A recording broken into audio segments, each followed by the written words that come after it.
What's going on here? I thought we were getting it dyno tuned. Yeah, we are. We just got to do a couple of things first. Like change the wastegate springs because Matthew put 10 psi springs in it when we only want 10 pound. So it makes it hard to tune like that. Righto. So we're going to take them out and put 5 pound springs in it so that we can then use the boost controller to slowly raise the boost.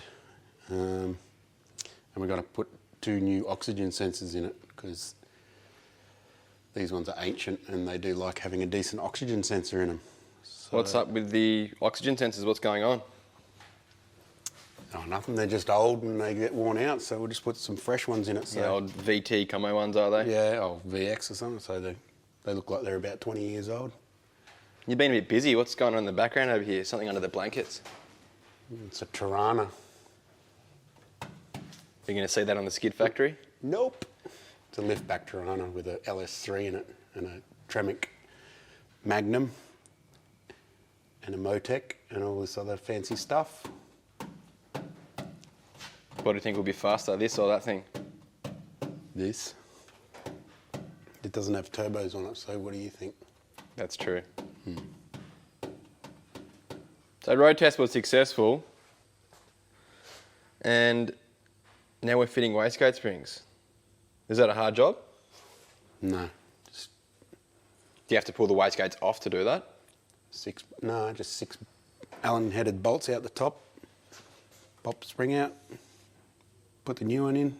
Do it back up. It's all, they're all easy to get at on this, so it's all good. Can you get me the bonnet lifter upper? Where's that? I don't know.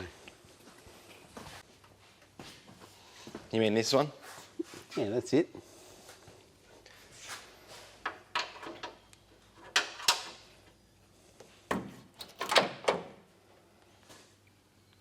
This thing looks pretty fancy, Al. You a bit of a Tirana fan? Did you used to own one of these back in the day? No. And I can't afford to own one now. They're expensive, aren't they? Very.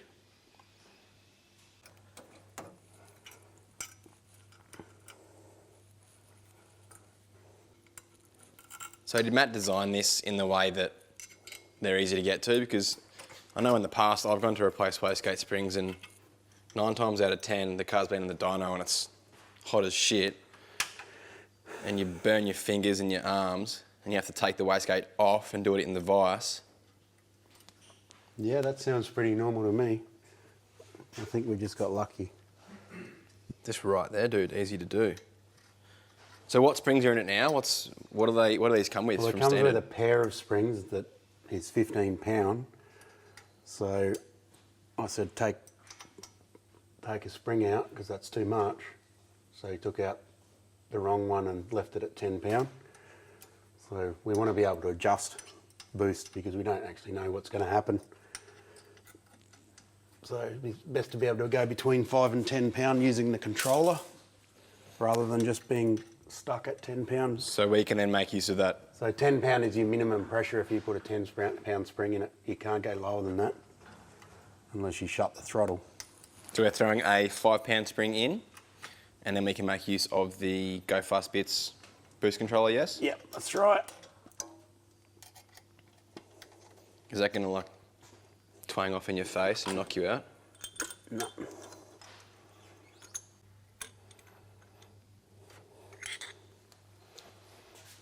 That's a 10 pounder. That's a 5 pounder. It fits inside it. So they both sit inside the housing there? Well, they won't, but they can. So you can have multiple springs in there. Basically, they're concentric, they fit inside each other. So do they the Go Fast Bits come with 15 or can you request to get different ones? came with 15, yeah. I guess you can add springs and take them away and do what you want, but boost controllers means you don't normally need to do that unless you want to run a base pressure of 30 pound or something. So we're just going to swap that out for the small one. 30 pound's a lot of boost. Do you think this could handle 30 pound? Not at all. What about with a built motor? Probably. That's like drag car kind of stuff though, isn't it? Depends on how big your engine is, how much boost you make.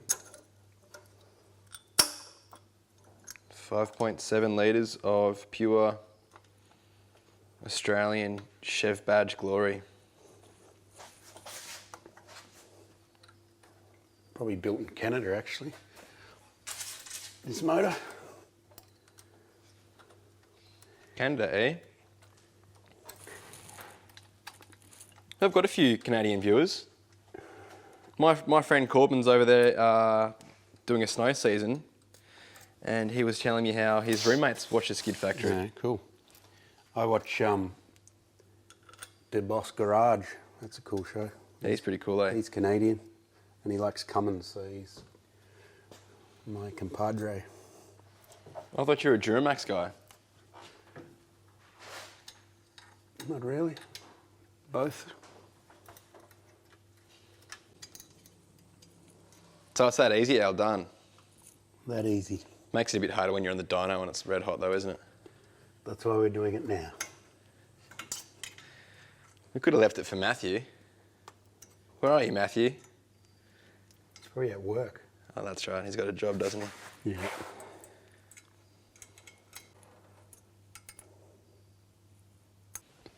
Put these in the glove box for when the built motor comes. Built motor. How come I don't know about this? Matt doesn't know about it either. I don't think you know about it either.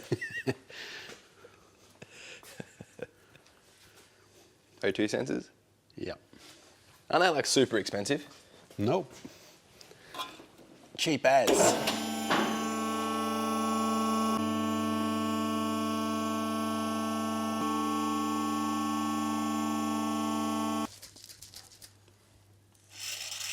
Is that some of Dave's special whole saw cream?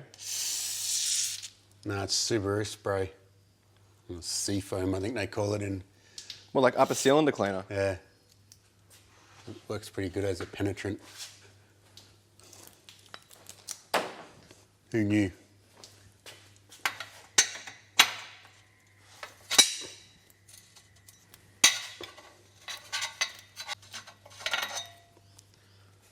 Fresh.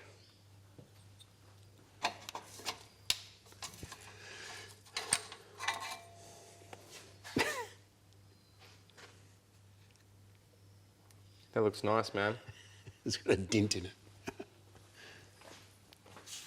It might have been where the turbine hit it. The $200 turbos haven't even lasted the dyno. Yoink.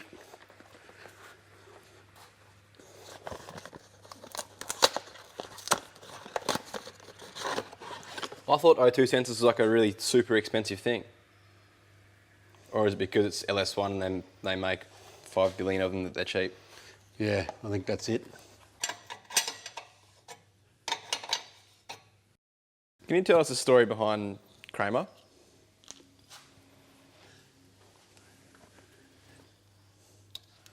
He's a loathsome, offensive brute, yet you can't look away. You having a bit of trouble there, mate? Success. Man, those fuel pumps are cool, eh? They look so nice. We talk about this thing? This air scoop? Yeah, how Matt's redone it. Yeah, it's cool. It's all boxed in and stuff now. Homemade. Be interesting to see how well that radiator works. You know what, Alan? A wise man once told me you must believe. You know who that wise man was? Gandhi? That was you, bro. Yeah, close enough. So what's next, dude? Give the hop a call and get it tuned, eh? Yeah, we're giving a call. I reckon maybe we could get it tuned at the same day we get the done. Yeah, that shit's pure, huh? That's the plan. I'm done anyway. Do you want a lemon squash? Yeah, definitely, dude. Definitely. I haven't got any, I only got Coke, bro. Cokes. Hallelujah. Thanks, man. Cheers, homie. We have transported the car down to see our mate Scott, or otherwise known as the Hoff, at Cleveland Exhaust. Scott is pretty well known when it comes to building fast cars, one of them being a mental 2JZ powered KE20 Corolla that's gone 781 at 181 miles an hour. His other KE20 only gets driven on Sundays to go and buy ice cream for his kids. Before we let the Hoff loose on the R32, we need to swap out the standard Ls1 injectors. The original items will limit us in the long run when it comes to tuning the Ls1. Matt is not looking for a huge horsepower number just yet, but with a new matched set of Dyno injectors, the Ls1 has the correct ingredients to be fed some mild boost and produce some decent numbers on the standard unopened engine.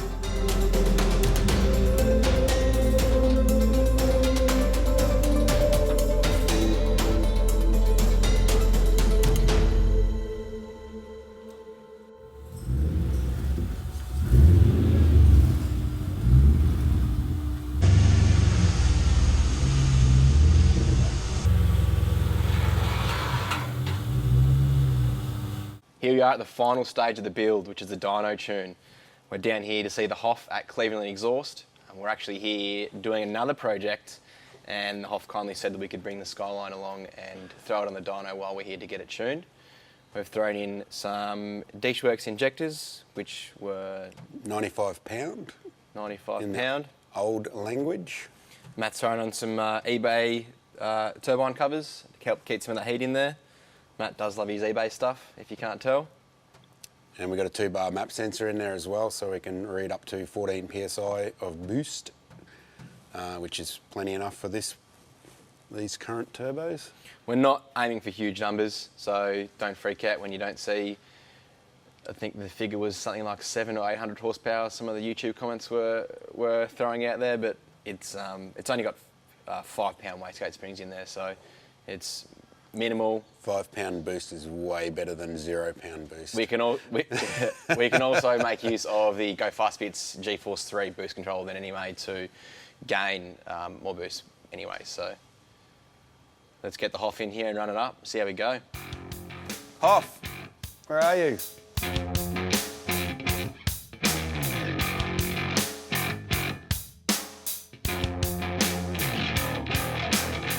The Hoff has already loaded a base file to suit a 2-bar map sensor and the Dynoworks 95-pound injectors onto the Ls1 Pcm using HP tuners. He then logs the air-fuel ratios at cruise and light loads and can make changes to the file to correct it.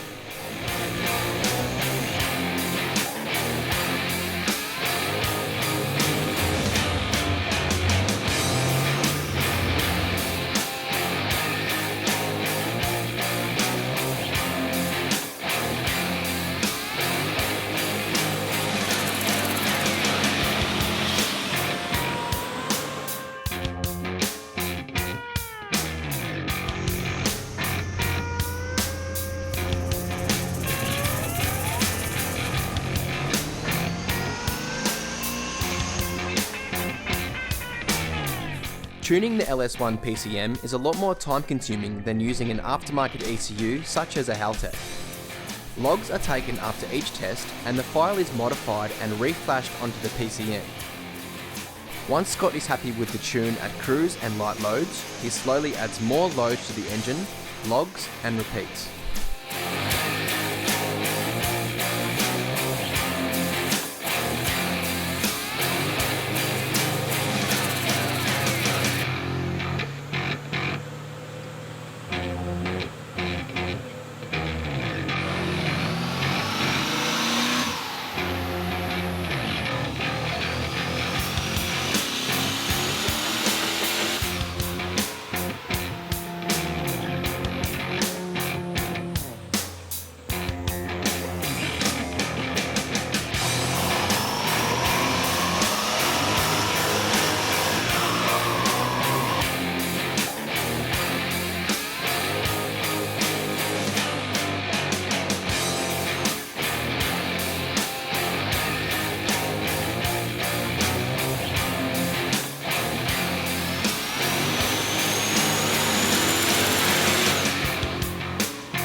Using the GoFast Bits G-Force 3 boost controller, we adjust the duty cycle and gain to increase the boost pressure incrementally.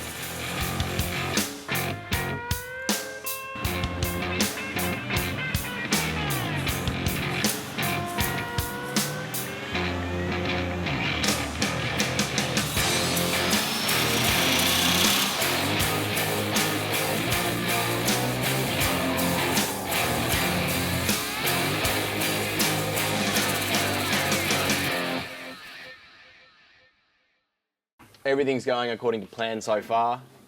We're made, how much power is it, Al? 355 at £5. 355 at £5. Unfortunately, we had some issues with the belt tensioner. Matt replaced the pulley, but it seems that the actual tensioner itself was buggered. May have copped a bit of damage in the accident the car was in. We're lucky in the sense that the Hoff's got a Commodore in the car park, which we secretly borrowed for the meantime, just to get us out of trouble. Yeah, don't tell anyone about that. So we're throwing that on now, well, Matthew is anyway. Get it back on the dyno and do some more runs. What's the timing and stuff at the moment doing? Do we know? No idea. It's all the Hoff. It's all working. The Hoff's working his magic with his cat fingers, so we'll leave it to him.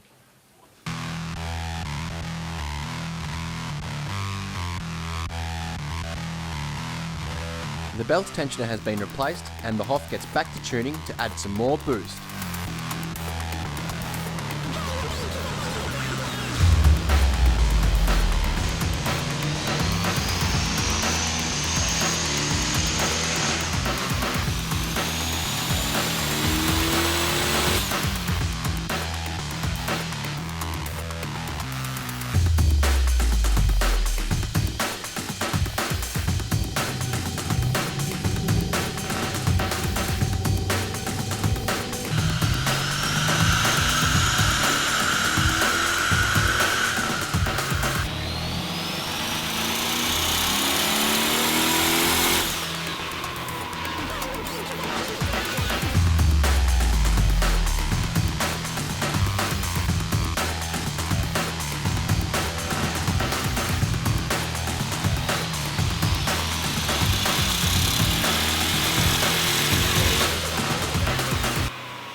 The Hoff has made 438 horsepower at 9 psi of boost.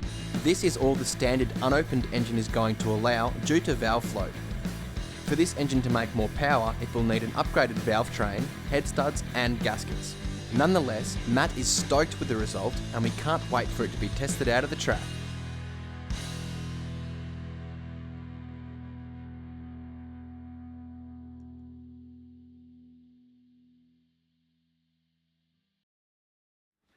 Oh my god, only 440 horsepower at the wheels. This is an outrage. My cousin's granddad's Ls1 makes more than that. Be cool, it's a stock engine.